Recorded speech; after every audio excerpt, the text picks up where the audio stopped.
Hello welcome back to my channel. അപ്പോൾ ഇന്ന് നമ്മൾ ചക്കക്കുരുവും മുരിങ്ങയിലും വെച്ചിട്ട് ഒരു കിടിലൻ ഐറ്റാണ് തയ്യാറാക്കിയെടുക്കുന്നത്. മസ്റ്റായിട്ടും നിങ്ങൾ ഉണ്ടാക്കി നോക്കണം കേട്ടോ. അപ്പോൾ അതിന് വേണ്ടിയിട്ട് ചക്കക്കുരു നന്നായിട്ട് കഴുകി വൃത്തിയാക്കി കുക്കറിലേക്ക് ചേർത്ത് കൊടുത്തിട്ടുണ്ട്. ഒരു ഗ്ലാസ് പച്ചവെള്ളവും ഒരു ഗ്ലാസ് കഞ്ഞിവെള്ളവും ഇതിലേക്ക് ചേർത്ത് കൊടുക്കാം. ഇനി ഇതിലേക്ക് പാകത്തിനുള്ള ഉപ്പ് ചേർത്ത് കൊടുക്കാം. ഇനി എരിവിന് ആവശ്യമുള്ള പച്ചമുളക് ചേർക്കാം. ഞാനിവിടെ ഒരു 4 പച്ചമുളകാണ് ചേർത്തത്. നിങ്ങളുടെ എരിവിനനുസരിച്ചിട്ട് ചേർത്ത് കൊടുക്കുക കേട്ടോ. ഇനി അടച്ച് വെച്ചിട്ട് 2 വിസിൽ ഹൈ ഫ്ലെയിമിലും പിന്നെ മീഡിയം ഫ്ലെയിമിൽ ഒരു 4 വിസിലും വരെ വേവിച്ചെടുക്കുക. അപ്പോഴേക്കും ഈ ഒരു ചക്കക്കുരു നന്നായിട്ട് തന്നെ വെന്ത് കിട്ടും കേട്ടോ. ഇതിവിടെ നന്നായിട്ട് ഉടച്ചു കൊടുക്കുന്നുണ്ട്. അപ്പോൾ ഇതുപോലെ ചെറുതായിട്ടൊന്ന് ഉടച്ചു കൊടുക്കണം കേട്ടോ. അപ്പോഴാണ് ഈ കറി ടേസ്റ്റ് ഉണ്ടാവുക. ഞാനിവിടെ നന്നായിട്ട് തന്നെ ഉടച്ചെടുക്കുന്നുണ്ട്. കാരണം മക്കൾക്ക് ചക്കക്കുരു ഒന്നും അത്ര ഇഷ്ടമല്ല. അപ്പോൾ ഇതുപോലെ ഉടച്ചിട്ടുണ്ടെങ്കിൽ അവരറിയാതെ കഴിച്ചോളും എന്ന് വിചാരിച്ചിട്ട് നന്നായിട്ട് തന്നെ ഉടച്ചെടുത്തിട്ടുണ്ട്. ഇനി ഇതിലേക്ക് ഒരു ഗ്ലാസ് കഞ്ഞിവെള്ളം കൂടെ ഒഴിച്ചു കൊടുക്കാം. അപ്പോൾ ആ ഒരു കഞ്ഞിവെള്ളം ഞാനിവിടെ കുക്കറിലേക്ക് ഒഴിച്ചു കൊടുത്തിട്ട് ആ കുക്കർ ഒന്ന് ചുഴറ്റിയിട്ട് ഇതിലേക്ക് ഒഴിച്ചു കൊടുക്കുന്നുണ്ട്. ഇനി നമുക്ക് ഈ ഒരു കറി നന്നായിട്ടൊന്ന് മിക്സ് ചെയ്ത് തിളപ്പിച്ചെടുക്കാം. തിളച്ച് വരുന്ന സമയത്ത് നമുക്കിതിലേക്ക് മുരിങ്ങയില ചേർത്ത് കൊടുക്കണം. അപ്പോൾ വെള്ളം ചേർക്കുന്ന സമയത്ത് മുരിങ്ങയിലയിലേക്കും കൂടെ വേണ്ടിയിട്ടുള്ള കഞ്ഞിവെള്ളം ചേർത്ത് കൊടുക്കണം കേട്ടോ. കറിയുടെ ഒരു തിക്കനുസരിച്ചിട്ട് കഞ്ഞിവെള്ളത്തിൻ്റെ അളവിൽ കൂടുതൽ എടുക്കുകയും ചെയ്യാം.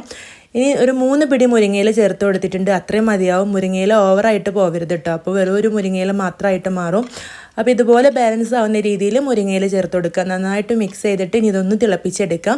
നന്നായിട്ടൊന്ന് തിളച്ച് വരുന്ന സമയത്ത് തന്നെ ഇത് ഗ്യാസ് സ്റ്റോപ്പിൽ നിന്ന് മാറ്റി കൊടുക്കുക കേട്ടോ. കാരണം ഇത് മൺചട്ടി ചെയ്തുകൊണ്ട് വീണ്ടും കുറേ സമയം ഇങ്ങനെ തിളച്ചുകൊണ്ടേ ഇരിക്കും. അപ്പോൾ മുരിങ്ങയില ഓവറായിട്ട് കുക്കാവും. അപ്പോൾ അതിന് മുമ്പായിട്ട് നമുക്ക് ഗ്യാസ് സ്റ്റോപ്പിൽ നിന്ന് മാറ്റി കൊടുക്കാം. ഇതിപ്പോൾ ഇവിടെ ചെറുതായിട്ടൊന്ന് തിളച്ച് വന്നിട്ടുണ്ട്. നന്നായിട്ടൊന്ന് മിക്സ് ചെയ്ത് കൊടുത്തിട്ട് ഞാനിവിടെ ഫ്ലെയിം ഓഫ് ചെയ്യാണ് കേട്ടോ. അപ്പോൾ തേങ്ങയൊന്നും വേണ്ടാത്തൊരു കിടിലൻ കറിയാണിത്. നിങ്ങൾ മസ്റ്റായിട്ട് ഉണ്ടാക്കി നോക്കണം. ചക്കക്കുരു മുരിങ്ങ താളിപ്പ് നല്ല ടേസ്റ്റാണ് കേട്ടോ.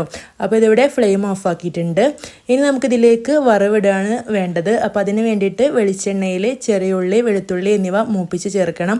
അപ്പോൾ ഞാനിവിടെ ഒരു പാന് വെച്ച് കൊടുത്തിട്ടുണ്ട്. ഇതിലേക്ക് വെളിച്ചെണ്ണ ഒഴിച്ചു കൊടുക്കുകയാണ്. പവിഴം ഓയിലാണ് കേട്ടോ ഞാനിവിടെ ചേർത്ത് കൊടുത്തിട്ടുള്ളത്. നല്ല ശുദ്ധമായ വെളിച്ചെണ്ണയാണ്. നല്ല രുചിയും മണവുമുള്ള വെളിച്ചെണ്ണയാണ് കേട്ടോ.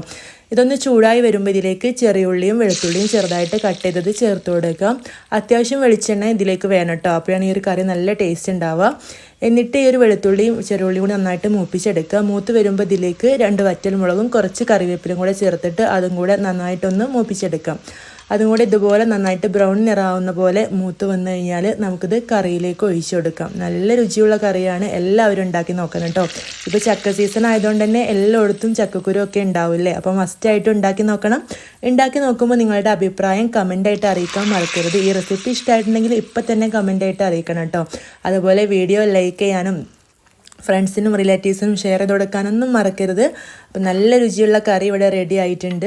അപ്പോൾ നാടൻ ചോറും ഈ ഒരു കറിയും ഉണ്ടെങ്കിൽ നമുക്ക് വേറെ അധികം കൂട്ടാനുകളൊന്നും ആവശ്യമില്ല കേട്ടോ. ഞാനിവിടെ ഒത്തിരി കൂട്ടാനുകളുള്ള ദിവസമായതുകൊണ്ട് തന്നെ എല്ലാം കൂട്ടിയിട്ടാണ് ചോറ് കഴിച്ചത്. പക്ഷേ ഇത് മാത്രം ഉണ്ടെങ്കിൽ നമുക്കൊരു മീൻ കഷ്ണമോ അതല്ലെങ്കിൽ വേറെ എന്തെങ്കിലുമൊക്കെ മതിയാവും. നല്ല അടിപൊളി ടേസ്റ്റാണ്. അപ്പോൾ ഇനി ഇതുപോലുള്ള ഈസി ആൻഡ് സിമ്പിൾ വീഡിയോസൊക്കെ ആയിട്ട് നമുക്ക് വീണ്ടും കാണാം. Thank you.